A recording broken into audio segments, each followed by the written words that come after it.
জানো তো সেই দিনটা আমি ভীষণ খুশি হয়েছিলাম, কারণ আমার হাজব্যান্ড বলেছিল যে ও কিছু শপিং করবে। কি শপিং করবে, কতটা কি করবে সেটা জানি না, বাট বলেছিল, এতেই আমি খুশি হয়েছিলাম। কারণ ও সেইভাবে যে শপিংয়ে আমার মতো ইন্টারেস্টেড থাকে তা একদমই না। বছরের প্রত্যেকটা সময় যে আমার খুশির দায়িত্ব বহন করে থাকে, তাকে যদি শপিং করাতে নিয়ে যেতে পারি, তার থেকে বড় খুশি আর কি থাকে বলো তো। নমস্কার, আমি চন্দ্রিমা। আই হোপ ভিডিওটা ভালো লাগবে। তো ওর কিছু উইন্টার ক্লথ নেওয়ার ছিল। যারা তোমরা আমার ব্লগ ফলো করো তারা তো জানোই, দুর্গাপুজোর সময় না ওকে নিয়ে গেছিলাম। সেভাবে কিছু শপিং করলো না, ওই জাস্ট টানাটুনি করে 2-3টে সেট নিয়েছিল। তো এই যে উইন্টার ক্লথ নেওয়ার জন্য ওর জন্য কিছু ফুল sleeves T shirt, hoodie collection, কিছু উইনচিটার জ্যাকেট, সব কিছু ট্রায়াল দিয়ে দেখছিল। আমার ভীষণভাবে এটা ভালো লাগে যে আমি যেটা চয়েস করব ওর সাথে যেটা ফিটেড হবে, সেটার একটা ওপিনিয়ন ওকে দেওয়ার।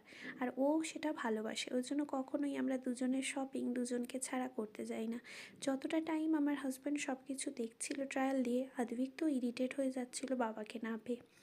সব কিছু মোটামুটি কেনাকাটা কমপ্লিট হয়ে গেছিলো। তোমাদেরকে নেক্সট ভিডিওতে অবশ্যই শেয়ার করব যে কী নিয়েছি। বাট কেনাকাটার পর তো পেট পুজো করার সময় এসেই গেছিলো।